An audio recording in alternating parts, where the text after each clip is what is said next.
Video' মাধ্যমেদি আমি সিৰিজ পৰ্টেলত scholarship কেনেকৈ আবেদন কৰিব তাৰ বিষয়ে চাম। প্ৰথমে আমি গুগল সাৰ্চ বাৰত গৈ সিৰিজ পৰ্টেল বুলি সাৰ্চ কৰিম। এই সিৰিজ পৰ্টেল সাৰ্চ কৰাৰ পাছত আপোনালোকে চাব director of T tribes and আদিবাসী ৱেলফেয়াৰ এটা লিংক খোল খাব। এই লিংকটো ক্লিক কৰাৰ পাছত আপোনালোকে দেখা পাব সিৰিজ পৰ্টেলৰ ডেশবৰ্ড। এই ডেশবৰ্ডটো চাওক, লগইন কৰোঁতে আপোনাৰ সিৰিজ লগইন ক্লিক কৰিব লাগিব। তাৰপাছত স্কিমটো আমি চাই লওঁ। প্ৰি মেট্ৰিক স্কলাৰশ্বিপত কি নথিপত্ৰৰ প্ৰয়োজন হয়। প্ৰি মেট্ৰিক স্কলাৰশ্বিপ আবেদন কৰিবলৈ হ'লে আপোনালোকে original copy of birth certificate প্ৰয়োজন, undertaking of annual income and per attachment format, annual ইনকামৰ এটা ফৰ্মেট লাগিব, original copy of caste certificate, original copy of marksheet and last examination pass, আপোনাৰ class 9 হ'লে 8ৰ মাৰ্কশ্বিট আৰু 10 হ'লে 9ৰ marksheet, certificate of headmaster per attachment form আৰু original copy of Aadhaar card, তাৰপিছত বেংক পাছবুকৰ ফ্ৰণ্ট পেজ। এই 7টা ডকুমেণ্ট প্ৰয়োজন। তাৰপিছত আমি চাম চাইমন সিং হৰৰ স্পেচিয়েল পষ্ট মেট্ৰিক স্কলাৰশ্বিপৰ বিষয়ে কি ডকুমেণ্টৰ প্ৰয়োজন। Original copy of birth certificate, মেট্ৰিকৰ এডমিট নহ'লে মেট্ৰিকৰ পাছ চাৰ্টিফিকেট হ'লেও বাৰ্থ চাৰ্টিফিকেট প্ৰুফ কাম কৰিব।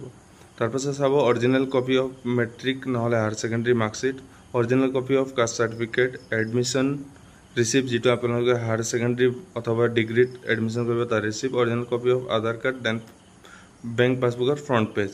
এইকেইটা ডকুমেণ্ট হ'লে আপোনালোকে সিৰিজ পৰ্টেল আবেদন কৰিব পাৰিব। তাৰপিছত চাম আমি 3টা লিংক দেখা পাব। আপোনালোকে 3টাত যিকোনো এটা ক্লিক কৰিলে আপোনালোকে লগইন পেজতে গৈ পাব। লগইন পেজত যোৱাৰ পাছত আপোনালোকে চাব don't have N account sign up. যদি আপোনালোকৰ আগতে ID আছে তেতিয়াহ'লে লগইন কৰিব পাৰিব, নহ'লে নতুন একাউণ্ট ক্ৰিয়েট কৰিব। তাৰপৰা মোবাইল নম্বৰ আপোনালোকে দিব। মোবাইল নম্বৰ দিয়াৰ পাছত I am not robot click কৰাৰ পাছত জেনেৰেটত ক্লিক কৰিব। তাৰপিছত আপোনালোক OTP যাব। OTPটো আপোনালোকে পুট কৰাৰ পাছত আপোনালোকৰ নিজৰ নাম, ডেট অফ বাৰ্থ ভৰাবলৈ আহিব। সেইটো কমপ্লিট কৰাৰ পাছত আপোনালোকৰ ৰেজিষ্ট্ৰেশ্যন প্ৰক্ৰিয়া কমপ্লিট হ'ব। এই ৰেজিষ্ট্ৰেশ্যন কমপ্লিট হোৱাৰ পাছত আপোনালোকে লগইন কৰি এই এনেকৈ ডেশবৰ্ড লগইন কৰিবলৈ আপোনালোকে ক্লিক হেয়াৰ পৰ্টেল লগইনত গৈ তাত আপোনাৰ মোবাইল নম্বৰ আৰু পাছপৰ্ট যিটো আপুনি পাছপৰ্ট পুট কৰিছিলে ৰেজিষ্ট্ৰেশ্যন সময়ত সেইটো পাছপৰ্ট আপোনালোকে ইয়াত দিব লাগিব।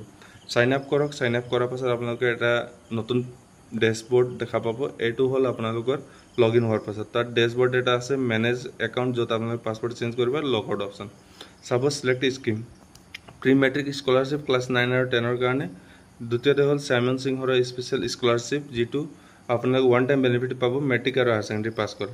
ইয়াত লিখা আছে যদি আপুনি 2025 বৰ্ষত মেট্ৰিক হায়াৰ ছেকেণ্ডেৰী পাছ কৰিছে তেতিয়াহ'লে এই স্কলাৰশ্বিপৰ বাবে আপোনালোকে ইলিজিবল। চাইমন সিং হৰৰ আবেদন কৰিবলৈ আপোনালোকে 2025 বৰ্ষতে উত্তীৰ্ণ হোৱাটো বাধ্যতামূলক। ইয়াৰ পিছত চাওক আপোনালোকে ষ্টেপ 3টা ষ্টেপত আপোনালোকে ফৰ্ম ফিল আপটো কমপ্লিট কৰিব লাগিব। প্ৰথম ষ্টেপটো হ'ল পাৰ্চনেল ডিটেইলছ, দ্বিতীয় ষ্টেপটো হ'ল আপলোড ডকুমেণ্ট, তৃতীয় ষ্টেপটো হ'ল প্ৰিভিউ ডকুমেণ্ট। তাৰপাছত চাব আপোনাৰ নামটো অট'মেটিক আহিব, ডেট অফ বাৰ্থ দিয়ক, তাৰপাছত আধাৰ নম্বৰটো দিয়াটো মেণ্ডেটৰী। তো আপোনালোকৰ দেউতাৰ নামটো পুট কৰক। চাব এড্ৰেছ ডিটেইলছ। এড্ৰেছ ডিটেইলত আপোনালোকে ডিষ্ট্ৰিক্ট কোনটো আপোনালোকৰ ডিষ্ট্ৰিক্ট হয় সেইটো আপোনালোকে নিজে চুজ কৰক।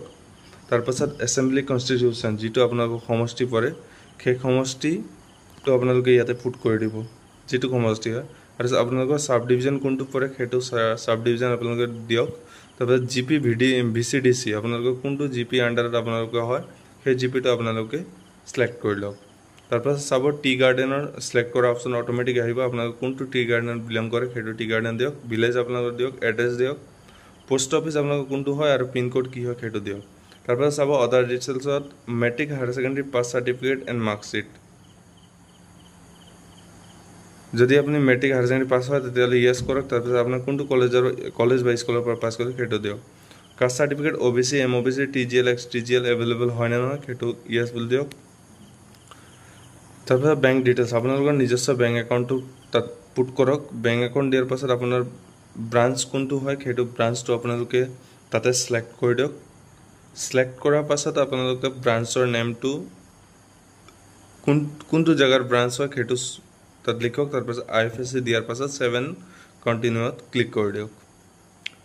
এই ক্লিক কৰাৰ পাছত আপোনালোকে আপলোড ছেকশ্যনত যাব। আপলোড ছেকশ্যনত পাছপৰ্ট চাইজ ফটোগ্ৰাফ প্ৰথমে আপলোড কৰিব লাগিব, যিটো 50 KB আণ্ডাৰত হ'ব লাগিব। ছিগনেচাৰ 20 KB আণ্ডাৰত হ'ব লাগিব।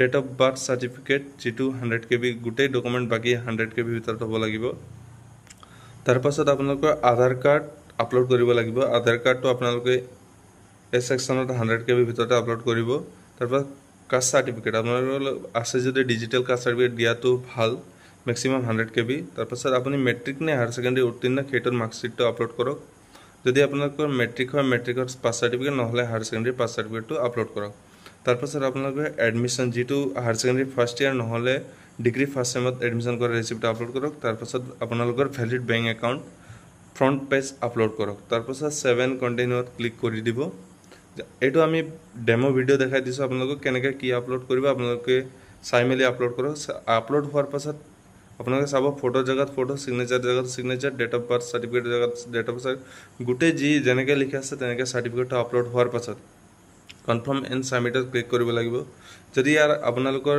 এই প্ৰিভিউ অপচনত কিবা খেলিমেলি আছে তেতিয়ালে আপুনি মডিফিকেশন কৰিব পাৰিব অন্যথা আপোনালোকে কনফাৰ্ম এণ্ড সাবমিটত ক্লিক কৰাৰ পাছত আপোনালোকৰ প্ৰফাইলটো সাবমিট হ'ব সাবমিট হোৱাৰ পাছত এটা ৰিসিপ্ট জেনাৰেট হ'ব যেটো ৰিসিপ্ট আপোনালোকে প্ৰিন্ট আউট কৰি ভালকে ৰাখি দিব আৰু লাষ্টত আপোনালোকৰ নোটিফিকেশন দি আছে চাই লওক আপোনাৰ এই আবেদন প্ৰক্ৰিয়া 1 জুনৰ পৰা আৰম্ভ হৈছে আৰু 16 জুলাইলৈকে এই আবেদন প্ৰক্ৰিয়া সম্পূৰ্ণ হ'ব